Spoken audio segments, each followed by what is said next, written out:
আসসালামু আলাইকুম। আজকে চলে আসছি এখানে আমাদের অস্থায়ী মাছ বাজারে। তো এই মাছ বাজারে আসার পরে এখানে মাছগুলো কিনে সুন্দর করে কাটিয়ে নিচ্ছি।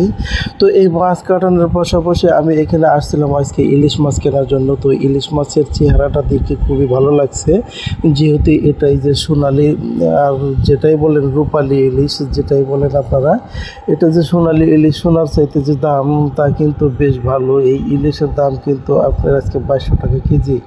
তো ওই ইলিশ না পেয়ে এখন এই যে একটা এখানে রুই মাছ আছে, তো সেই রুই মাছটা এখন আমরা নিয়ে নিলাম।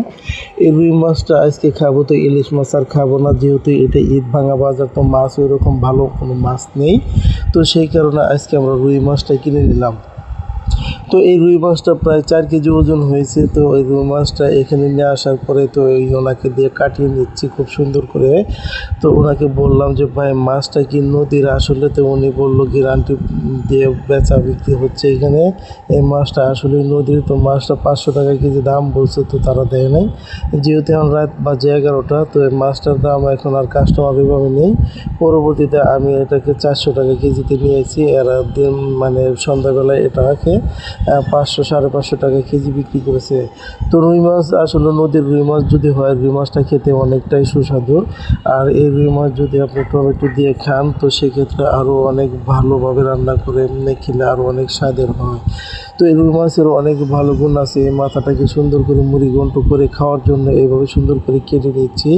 আর ওনার মাছের ভিতরে যে ফুলকা এবং যে বড় চারাটা আছে, ওই চারাটা ফেলে দিতে বলছি সুন্দর করে।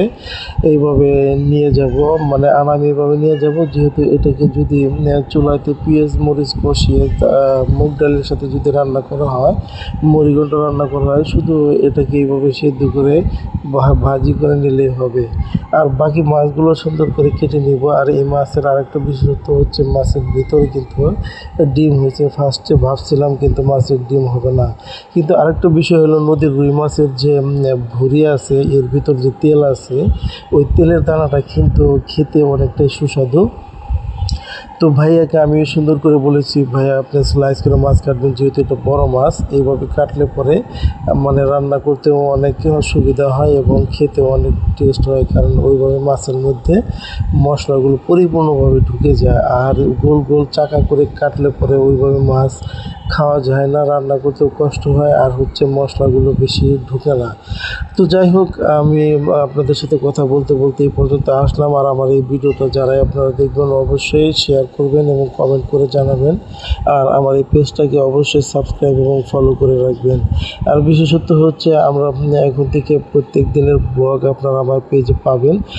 আপনার ইউটিউব ফেসবুক যেটাই বলেন, সব জায়গায় আমার ভিডিও পাবেন। আমাকে অবশ্যই সাপোর্ট করবেন।